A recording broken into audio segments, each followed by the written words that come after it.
All right, the breaking news out of Ohio. Mistrial has now been declared in the case of a police officer who fatally shot an unarmed African-American man. Ray Tenzing shot Sam DuBose during a traffic stop in July of 2015. Maybe you remember this. It was captured by the officer's body cam. Now, the officer was charged with murder, a lesser charge of voluntary manslaughter, possibly as well. But a jury could not come to a decision on this case.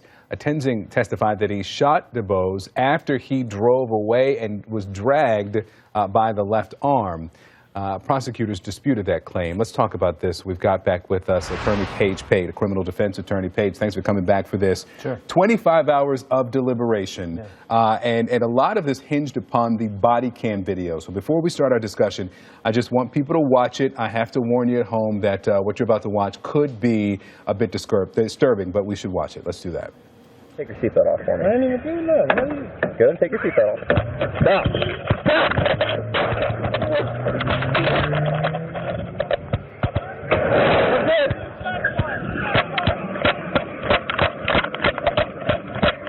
I'm good!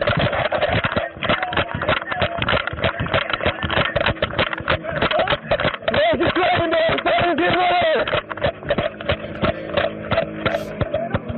I don't know about it!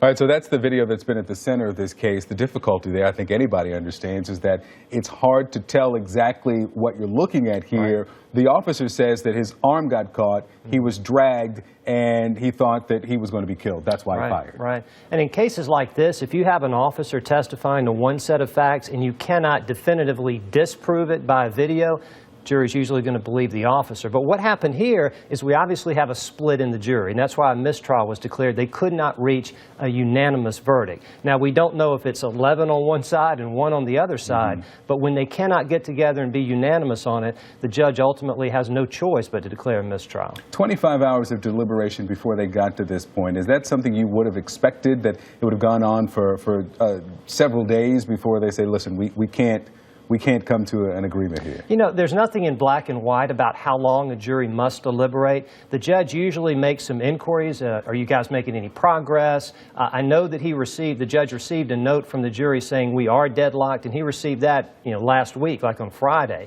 But the judge doesn't want to have to retry a case like this, especially one that's obviously bringing in so much, strong feelings on both sides. So the judge is going to let them keep working as long as they're making progress. So here, he brought them back in this weekend, but apparently they could make no more progress. And I think it's important to point out here that even in this case, we have body cam video, which so many departments across the country, communities are calling for them to have it. A lot of officers would like it as well. But even with this video, still no definitive conclusion on what happened. That's here. right. And if it's not clear cut, juries again tend to favor law enforcement officers. And whatever you find in a jury, you have to understand that they're going to come into court with their own set of perceptions, biases, prejudices. And that's why, as lawyers, we always know that the most important part in a trial is picking the right jury. And here, you obviously had people who saw it differently. All right, Page Pate, thanks for coming in for this breaking news. Again, a mistrial there in Ohio in the murder case of Ray Tenzing, who shot fatally back in 2015 in July of that month. Sam DuBose will continue to follow what comes out of that. Page, thank you.